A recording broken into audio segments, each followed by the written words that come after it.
Ito, ang latest weather update. Alamin ang pinakasariwang ulat panahon ngayon dito sa Information TV Educational Channel. Nananatiling nasa labas ng Philippine Area of Responsibility yung binabantayan nating tropical storm.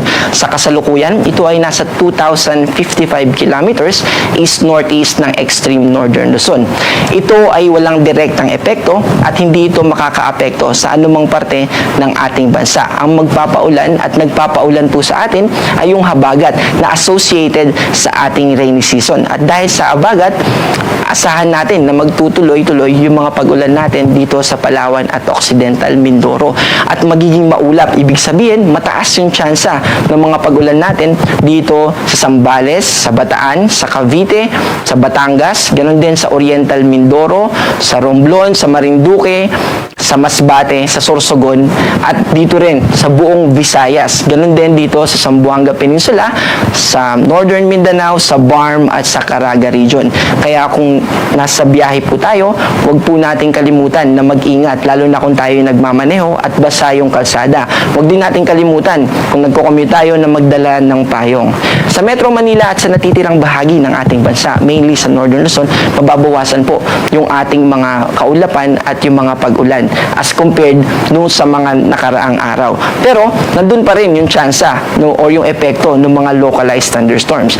At mamaya po, subukan natin i-explain ano yung difference ng localized thunderstorm sa habagat. Yung localized thunderstorm po ay nangyayari ng locally lang. Ibig po sabihin ay mas maliitan na scale lang. Ito ay nangyayari kapag naiinitan yung ating kalupaan, nagkakaroon ng movement ng hangin paakyat at nagkakaroon ng mga kaulapan na dadalhin ng hangin at dun magpapaulan for a certain area at mas maiksing panahon lang po.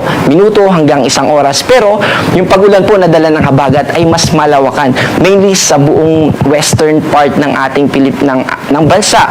Mainly dito rin sa western part ng Visayas sa ngayon. At tuloy-tuloy at mas matagalan po yung pag-ulan na dala ng habagat kaysa dito sa localized thunderstorm.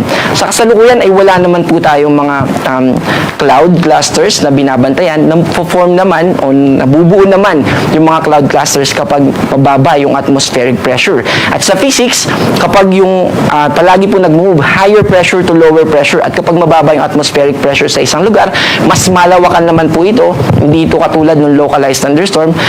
Kapag mababa yung lower atmospheric pressure, doon naman pupunta yung hangin. At dahil papunta po doon yung hangin, magkakaroon ng updraft. At doon nagkakaroon ng mga cloud clusters. At yung cloud clusters na yun, usually, doon din nagkakaroon ng mga circulations o yung tinatawag natin kapag nag-develop siya na low pressure area and eventually, kapag naging favorable o pabor doon sa cloud cluster na yun o sa low pressure area na yun, yung sitwasyon katulad nung mataas na temperatura ng karagatan, doon po nagkakaroon ng development ng isang bagyo.